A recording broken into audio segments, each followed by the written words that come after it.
everyone, my name is Julie from sewingjulie.com, my personal sewing blog, and today I decided to make a short video for you guys and show 3 basic techniques that I use in all of my dresses, and hopefully you will learn something new from this video. So, let's get started.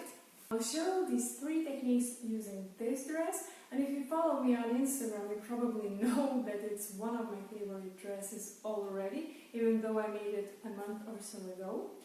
And it will be easier for me to show on this dress because it is unlined.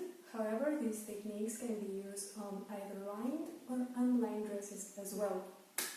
So, the first technique will be for the hemline. What you want to achieve with your hemline is to make it very smooth and barely noticeable. There are 2 ways that I like to finish my hemlines. One is the invisible stitch, and you can find a tutorial for this stitch on my blog, sewingjulie.com. Or the second one is to simply stitch around the hemline like this.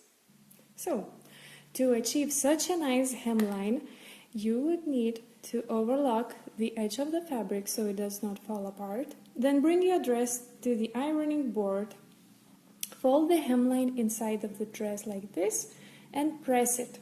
Now, pressing is very important, so I recommend to use steam as well because it kind of locks the fold. And then after you have ironed the hemline, it's very easy to just stitch all over it, and you will be sure that the line is very straight because you ironed it first. I know, very easy trick, but trust me, it makes a whole difference. So, my second technique will show you how to make an invisible zipper truly invisible. However, to do that, we need to go inside of the dress and zoom in so that you can see everything up close.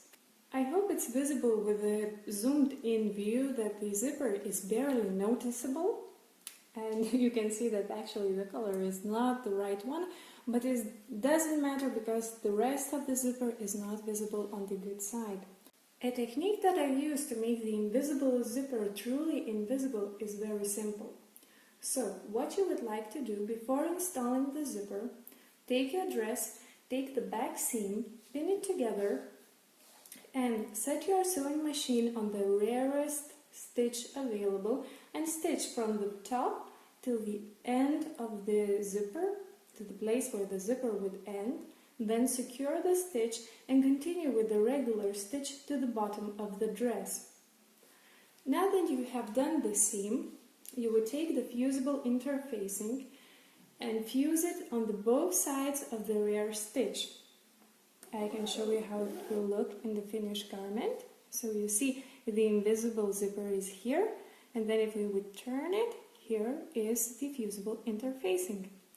Now what this step gives? It gives the fabric stability, and you will be able to easily install the zipper, and it will be very nice and smooth on the finished garment. After you have fused the interfacing, you will take your dress to the ironing board and iron the seam flat. After you have ironed the seam, you have to rip off the rear stitches that you made. I know, sounds like an incredible nonsense, but bear with me. So I made a small sample how it will look like. Imagine that this would be the end of the fabrics, the edge here, and the invisible interfacing is here. Now what this step will give you, after you have ripped off the rear stitches and ironed the seam flat, you will have this line marked, which will be your guide when installing an invisible zipper. You will take your zipper, open it, and place the teeth of the zipper on this line. Don't be afraid to turn a little bit the teeth so that you can touch as far as possible, as close as possible to them. And don't forget to use this feet for attaching the invisible zipper. Now these feet usually come in a standard machine complectation, but if you don't have it, it's like €1 or something to buy, so just buy it. It's very, very useful. So, after you have attached both sides of the invisible zipper, it should look something like this.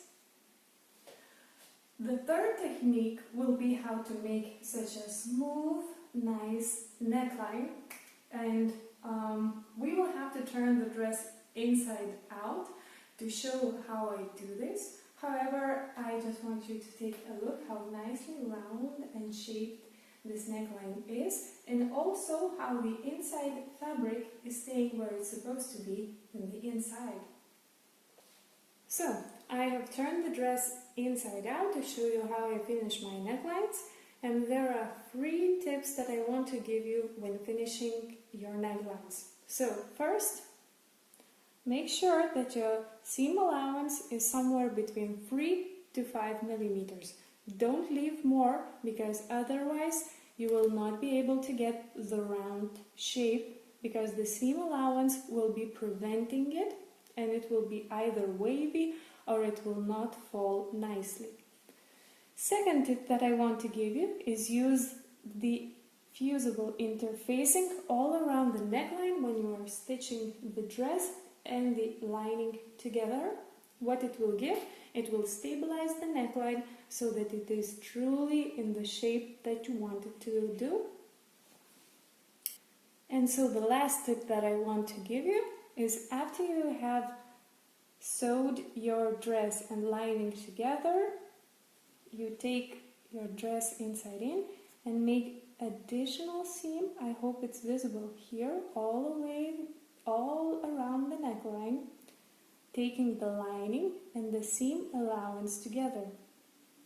Don't touch the good side of the dress, only the seam allowance and the lining. And what this step will give you, it will make sure that the bad side of the lining will be in the inside of the dress and not peeking it out like this on the good side. So, I hope you like this.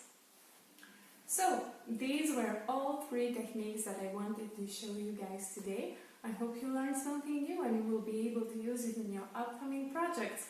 If any of the parts were unclear, please let me know in the comments below. I will try to answer any question that I get. Please visit my blog sewingjulie.com for more sewing information and tutorials, and also articles like my latest article in Sew Talk on how to avoid homemade looking clothing. Okay guys, hope you guys a nice time watching this video and have a nice day. Bye!